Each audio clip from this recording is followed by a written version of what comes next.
একদিন এক ব্যক্তি রাস্তায় দাঁড়িয়ে ভিক্ষা করতেছিল। ওই রাস্তা দিয়ে যাচ্ছিল এক বুজুর্গ ব্যক্তি। বুজুর্গ ব্যক্তি ভিক্ষুক ব্যক্তিকে জিজ্ঞেস করল, ভাই তুমি ভিক্ষা করছো কেন? ভিক্ষুক ব্যক্তি তখন বলে উঠল, আমার ঘরে কিছু খাবার নেই, কি খাবো এই চিন্তা করে ভিক্ষা করছি। পরক্ষণে বুজুর্গ ব্যক্তি বলে উঠল, তুমি জানো না যে আল্লাহ এবং নবীর অপছন্দ বিষয়ের মধ্যে একটি হচ্ছে ভিক্ষা করা, তাছাড়া রিজিকের মালিক একমাত্র আল্লাহ।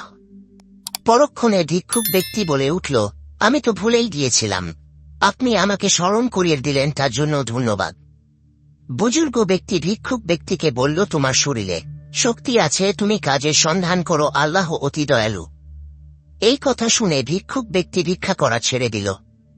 পরদিন থেকে কাজের সন্ধান করছিল এবং সে একটি কাজও পেয়ে গেল। সৎ সাহস থাকলে মনে কতই না কাজের সন্ধান মিলে, সেলিম পারভেজ ভেবে বলে।